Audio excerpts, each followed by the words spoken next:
We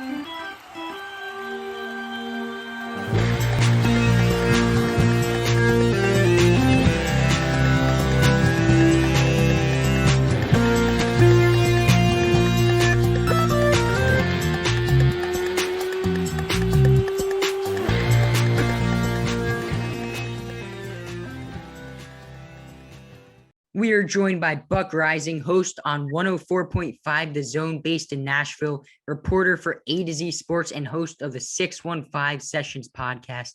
Buck, how you doing? I'm doing great. I hope you are as well, Jack. I appreciate you having me on this afternoon. Yeah, so, we're going to talk a little bit about how Buck got started in the sports industry. We're going to talk a little bit of Tennessee Titans, and we're just going to talk some sports in general. So I guess we'll start off with, how did you get your start in the sports media industry? Can you walk us through your story? Sure. It's not a very exciting one, I'm afraid, but I was not planning on doing this for a living. Both my parents worked in politics and government, and I was going to go to law school, but enough of my friends were giving me a hard time about the way that I sounded, because I've sounded like this since I was 15 or whatever. So I ended up getting asked to do student radio at IU when I was in college. Ended up getting a job down in Nashville for the ESPN radio affiliate, just kind of off a flyer. I worked midnight to 6 a.m. for about a year and a half at the radio station. And then within the first probably 6 months, realized we didn't have anybody covering the Tennessee Titans. And this was at the previous radio station that I worked at, not the one that I host for now, but just had an opening for me to be able to go to practice. I was working overnights and going to practice during the day and being very sleep deprived, but it was a good time and it ended up working out quite well. Wow. So you would work, literally at all hours of the night. That's crazy. Were there any tips that you learned on how to stay up that late? I didn't like coffee before, and now I can't live without it. So it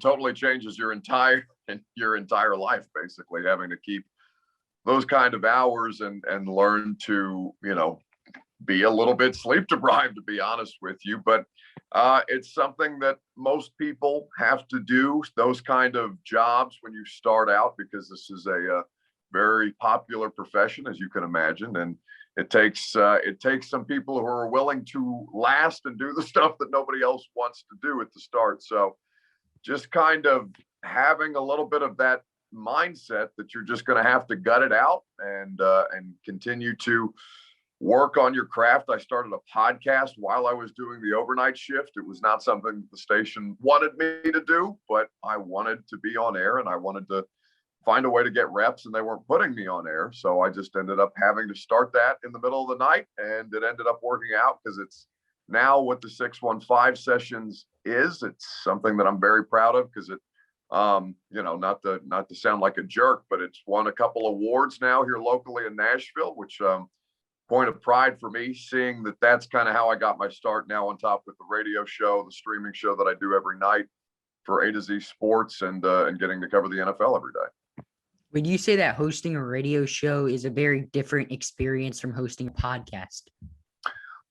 It definitely is a different format, obviously, because in a podcast, I can have a conversation as long as I want with whomever, is willing to give me their time that particular day. Whereas radio show, you're operating within a time limit. You have segments, you have commercial breaks on the podcast too, but those are something that can be inserted by the producer after the fact. So you definitely have to be more efficient. It's more news based than the podcast, where the podcast is more, the podcast can be news based, but you're more talking about like one event that happened during that week that lasts a little bit longer, whereas the radio show is driven by the news cycle that particular day, and you have to stay closer to what just happened within a 24-hour news cycle. So all of it is helpful to kind of do if you're starting out, because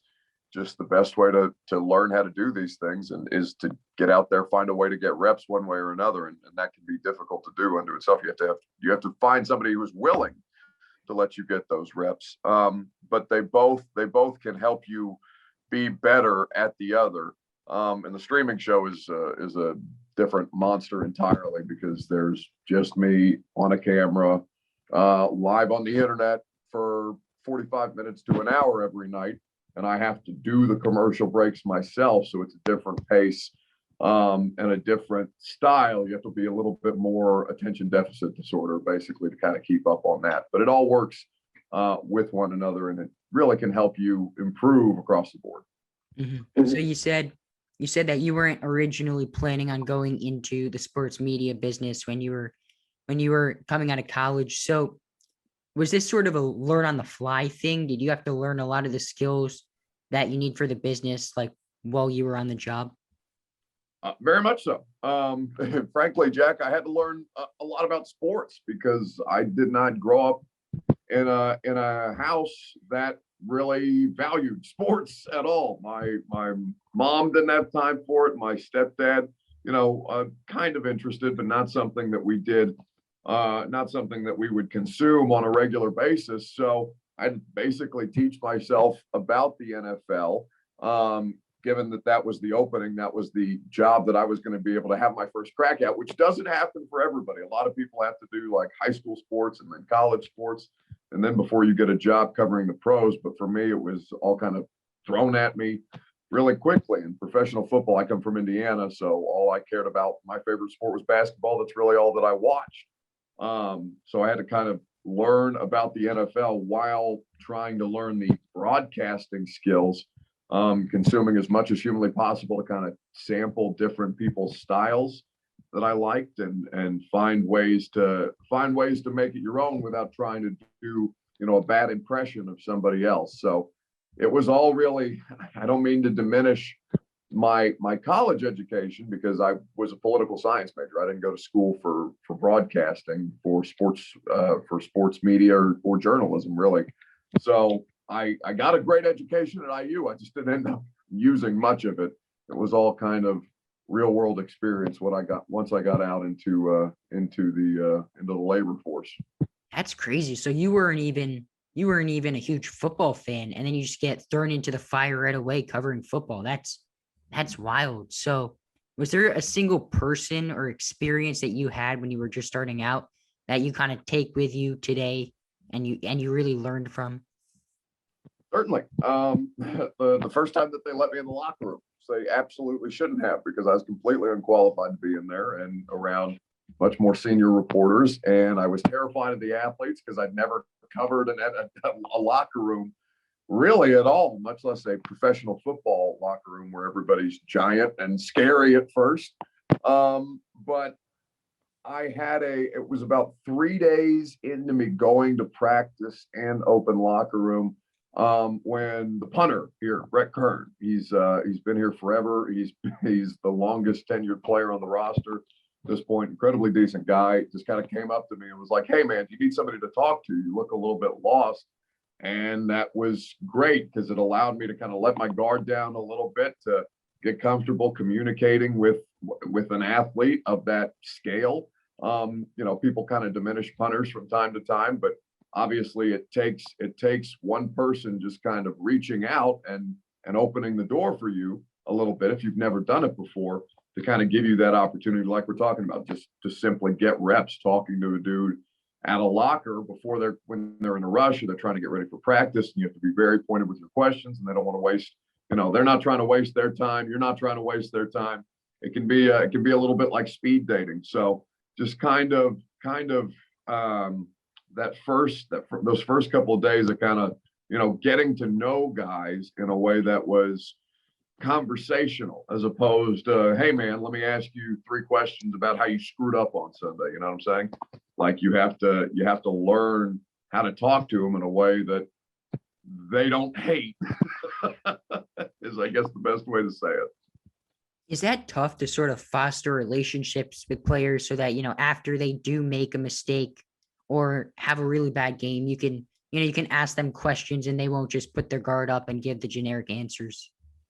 Yeah, it's critical. I mean, that's how you really, if you're going to be any good at it, you have to be able to have those lines of communications with the players, the coaches.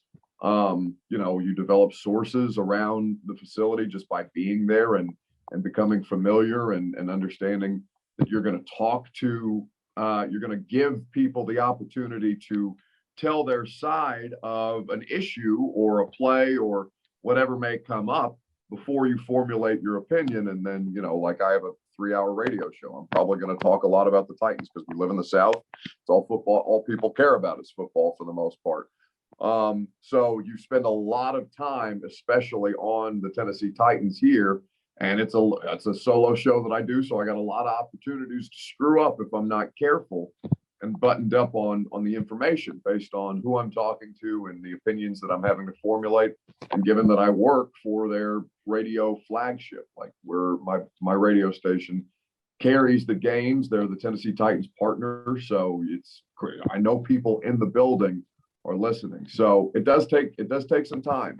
Certainly. I probably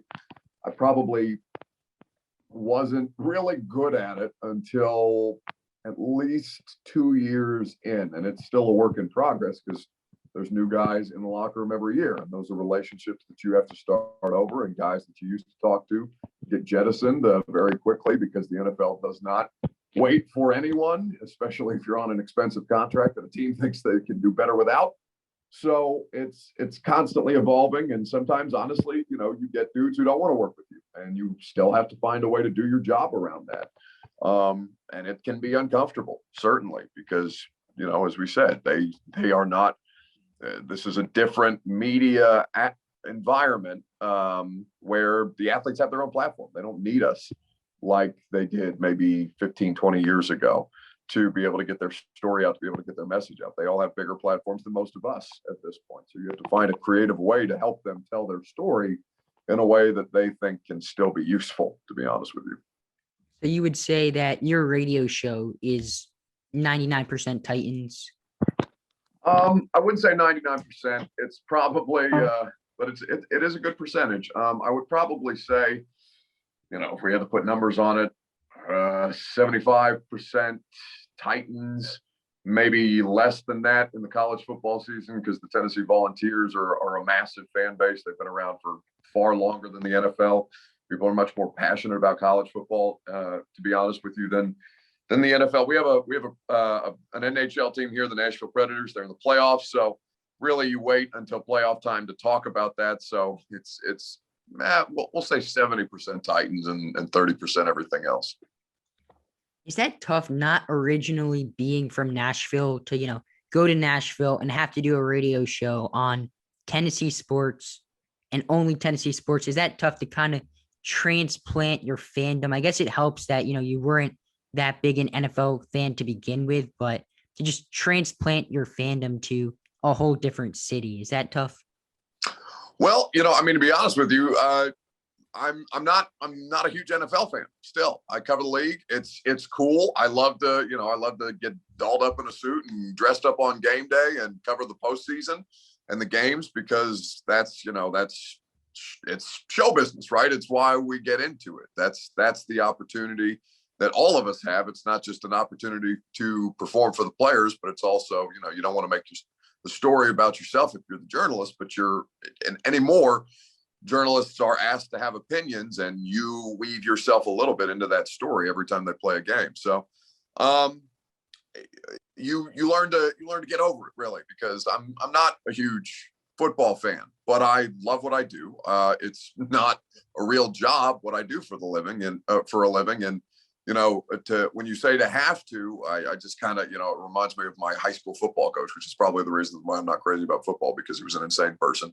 But he would say you don't have to practice, you get to practice or whatever, which I hated at the time, and I hated him for that. But I don't have to do the radio show. I get to do the radio show. That kind of stuff is, you learn to find things about the stuff that you're covering that interest you. And that kind of dictates how you do your job, how you write about the teams, how you talk about them the next day after a Saturday of college football or a Sunday. I'm not a terribly huge hockey fan, to be honest with you either. I like to go to the games.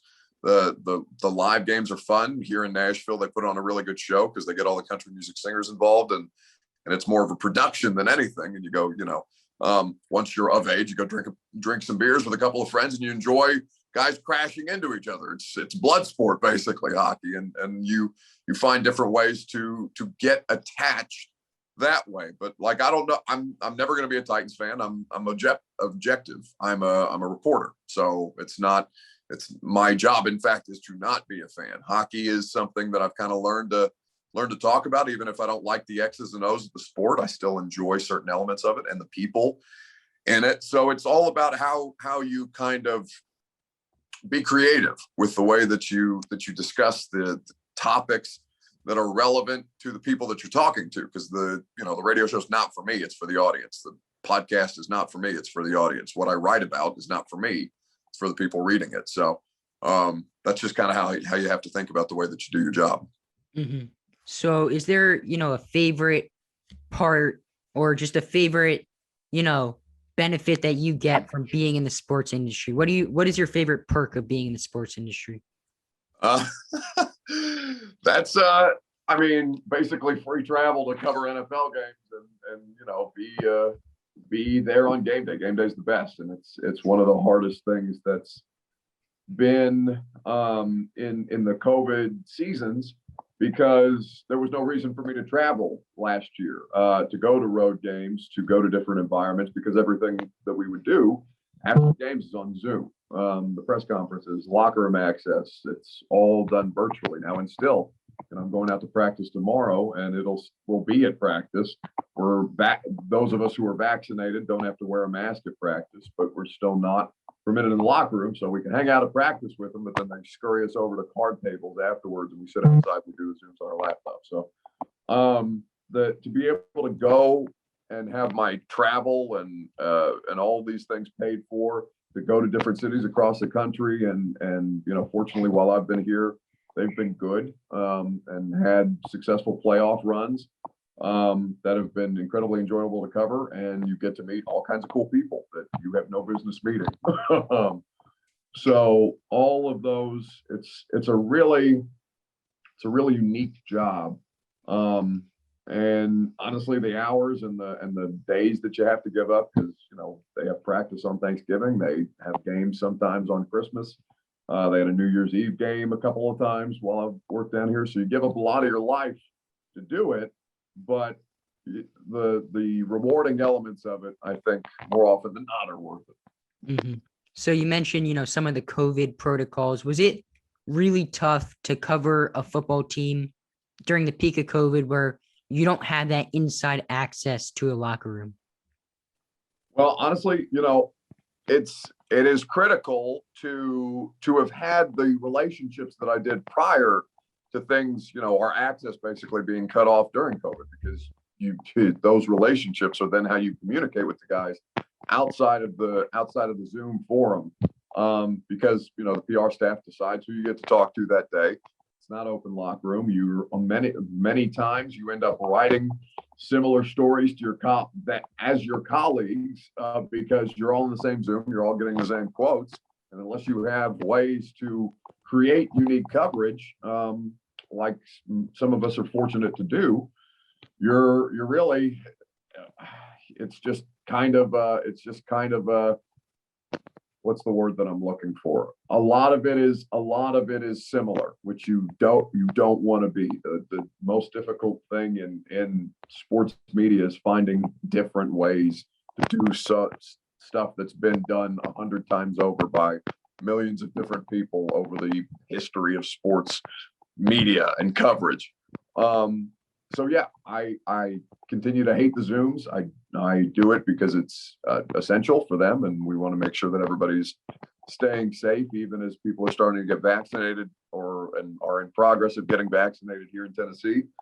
But yeah, it changes. Now, I will say it's a lot more efficient than driving, and I live close to the facility, but the saving travel time and being able to just do it on your laptop or on your phone like we're doing it now.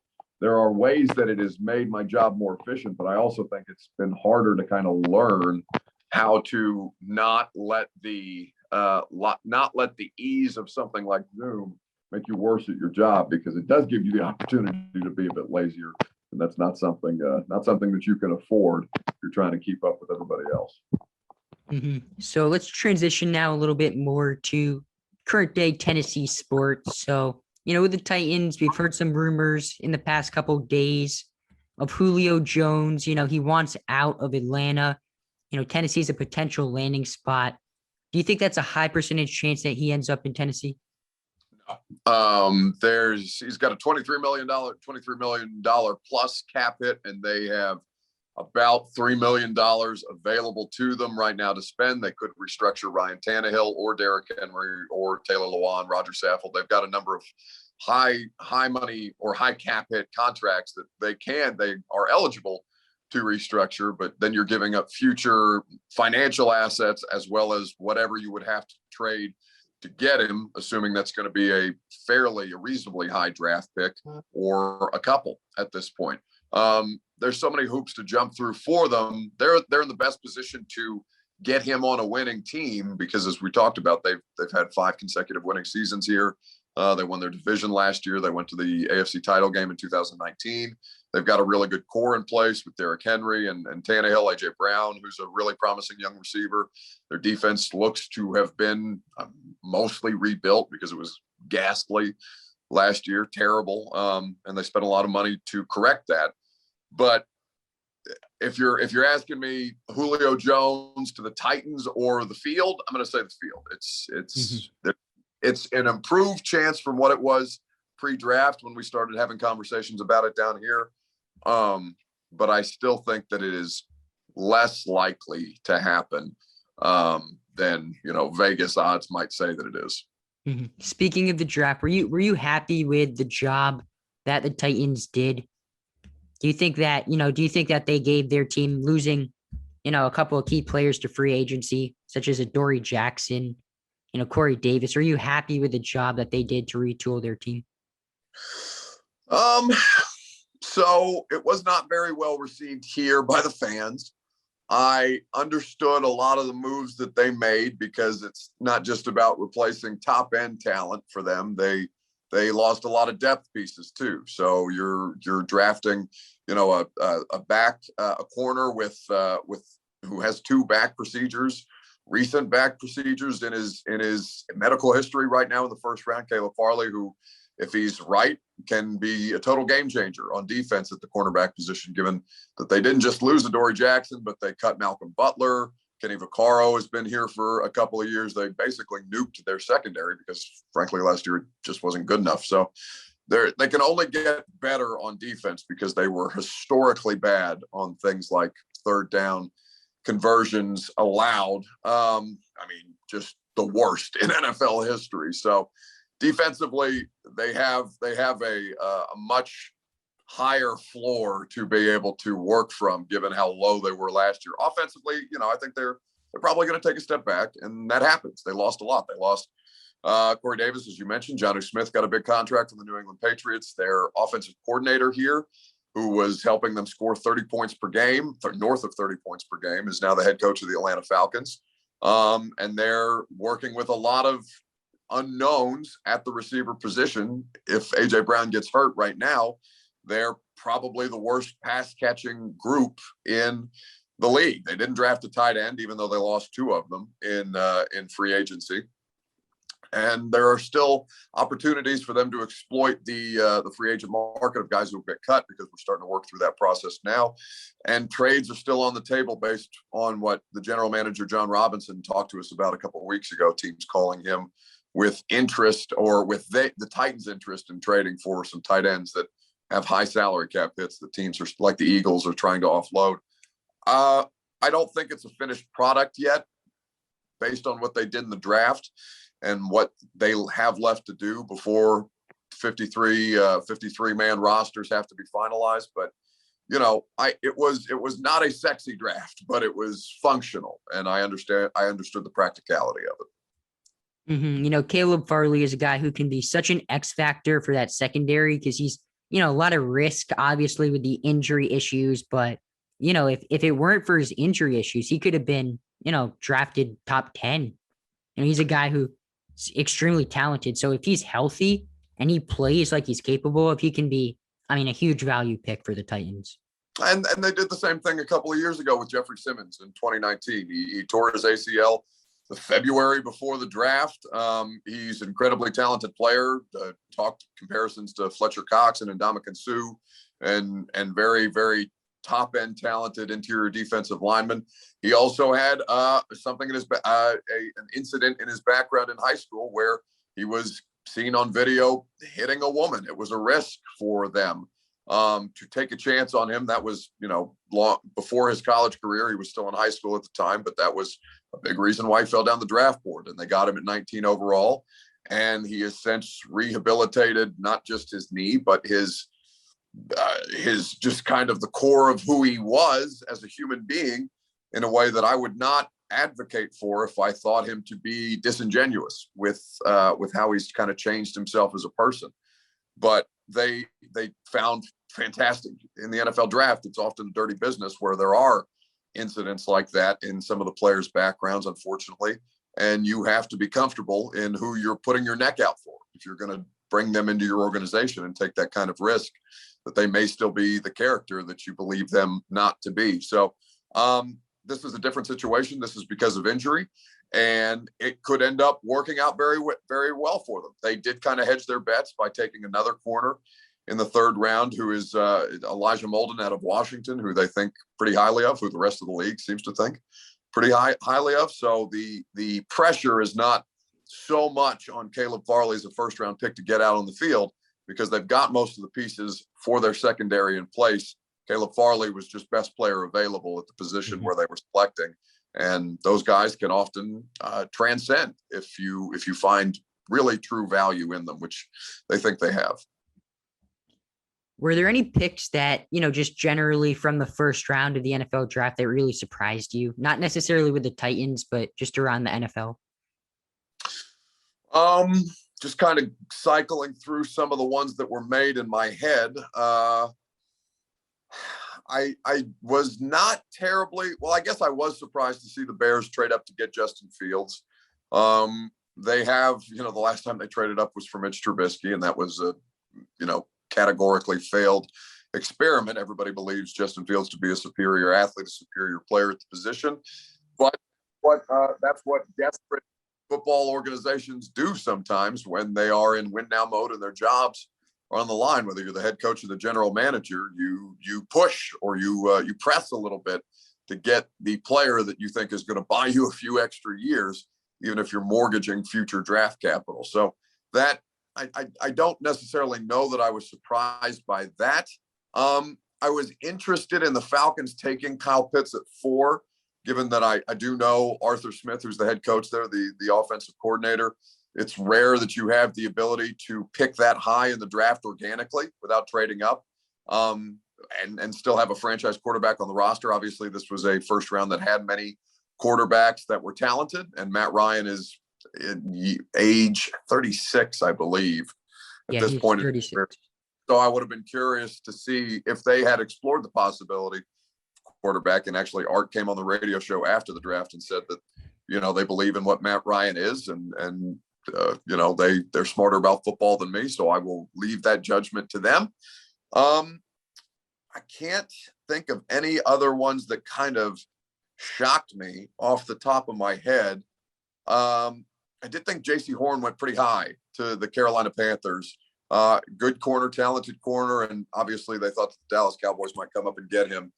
But just some guys, there's always guys who go higher than the media expect them to, because we don't actually have access to these guys' draft boards, and it's 2.5 months of us talking about the same information without a whole hell of a lot changing. So whether I was surprised about it, whether the rest of the league was surprised about it, two different conversations, but those are some of the ones that stood out to me. Yeah, I always find it funny how, people are breaking down the draft for months beforehand, and they're talking about all of the prospects. And then after the draft, they break it down for months. And in actuality, no one actually knows, who's going to be a good NFL player until they all step onto the field.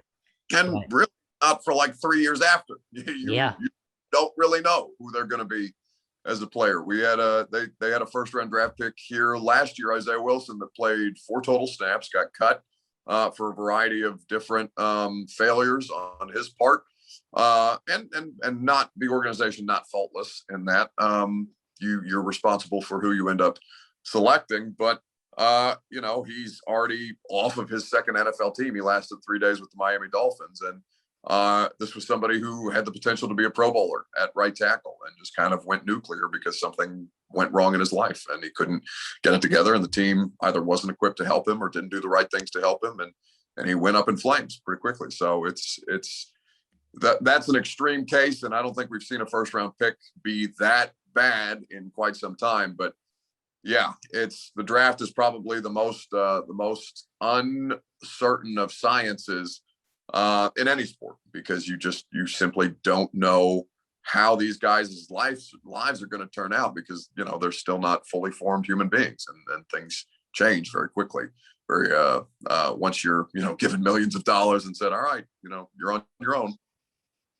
Yeah. And, at the top of the draft, there weren't too many surprises. Everybody knew that Trevor Lawrence was going 1 and Zach Wilson was going 2 for the last couple weeks. There was some talk of Justin Fields at 2, but he's pretty set in stone for the past, 3-4 weeks leading up to the draft that Zach Wilson was going 2. And he's a guy that interests me because, everybody talks about Trevor Lawrence. What are you high on Zach Wilson? Because he's a guy, playing at BYU, not facing the better, the best competition, but, we saw it in his pro day, has a great arm, can make some fantastic plays. Physically talented, certainly, and it's kind of like the trend that started in basketball after Steph Curry and the Golden State Warriors kind of took over with the way that they've changed very much how basketball is played. You see a lot more people shooting from distance like Steph, as opposed to driving the lane and getting the easy basket or pulling up for mid-range jumpers or things like that. Wilson makes a lot of these Mahomes-looking throws. Now that Pat's been in the league for a while and people have had the opportunity to kind of study how he throws off platform, he's got some, and I don't make this comparison, completely, but there are some things that remind me very much of Aaron Rodgers early in his career, with just kind of the pure arm talent and accuracy that'll blow you away. Now he played a lesser level of competition. It's going to be a pretty big jump, and the AFC East rather is still a very rocky division. The Bills look like they're substantially improved, and they won the division for the first time in who knows how long at this point, given how dominant the New England Patriots have been. I'm certainly intrigued by him. I think that the Jets are. It's tough to give them any credit for doing anything right when they do so much wrong in the last probably decade plus of football, outside of the 2 Mark Sanchez AFC Championship game appearances, which seem like the weirdest thing to say out loud anymore. So Corey Davis is in New York with him. I liked Elijah Moore, the slot receiver out of Ole Miss that they ended up picking. They've got an offensive line that seems to be able to hold up in front of him at this point. And Quinnen Williams is a talented defensive player. I don't know. The Jets, like I said, they've done a lot wrong. So I don't know how to give them credit until they show that they are worthy of deserving credit. But the player himself, provided that they do not find a way to spoil him talent wise, as we see more quarterbacks ruined than we do developed.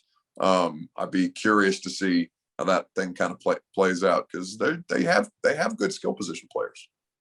Yeah, I'm originally from New York, so I listen to a lot of New York media, and the vibe around the Jets draft is pretty high. People are extremely happy with what they've been able to do in free agency and the draft this year.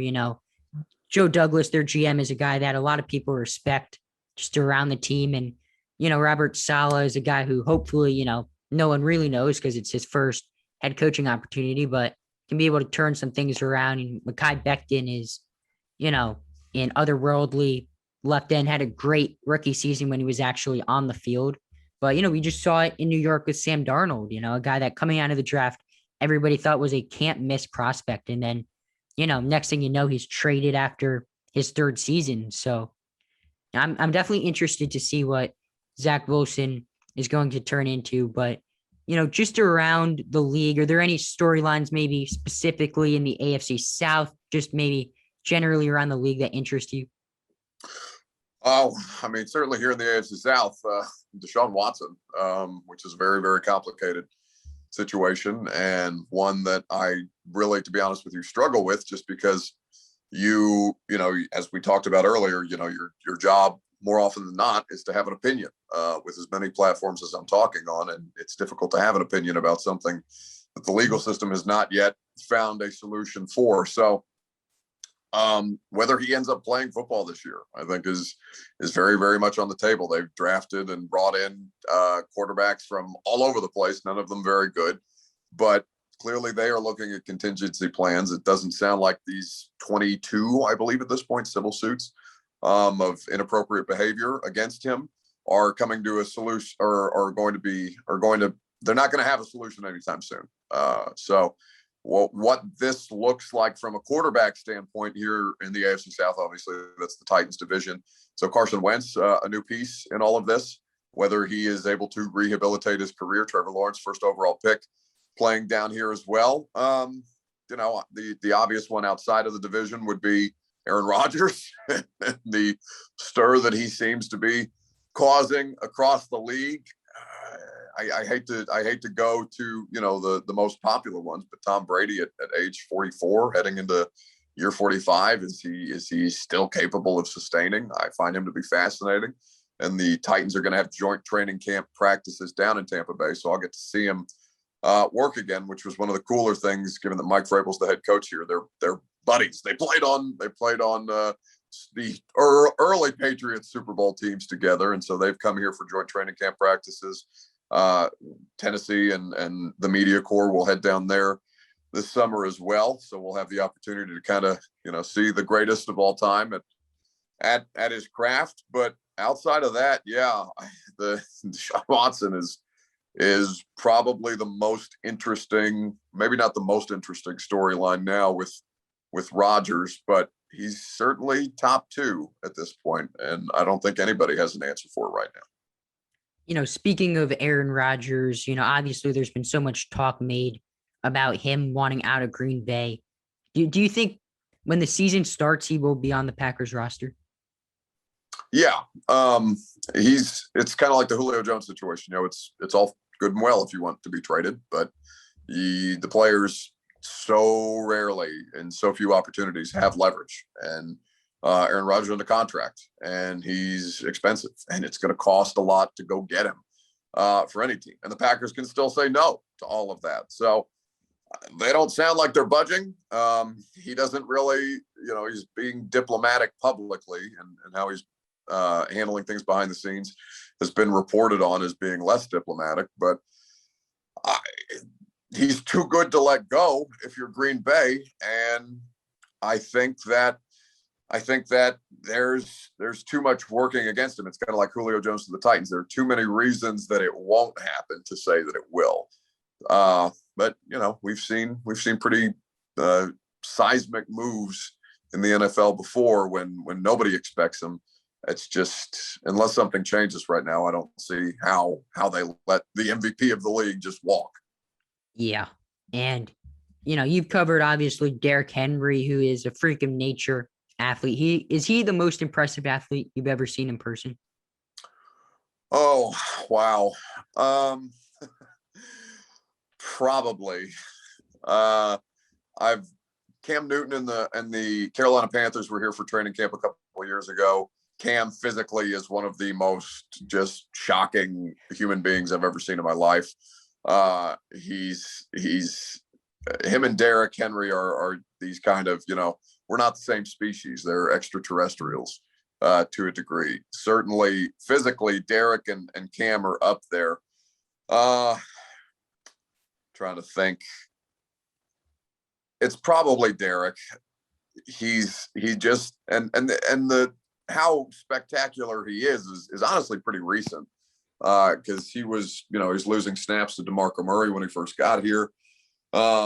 even after DeMarco was gone, it took him a minute to kind of figure out how best to utilize his otherworldly physical gifts.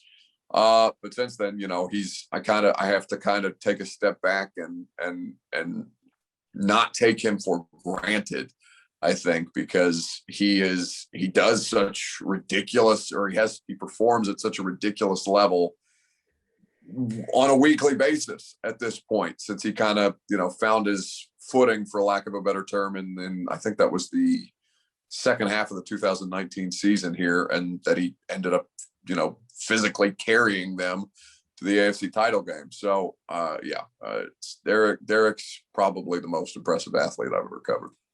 Mm-hmm.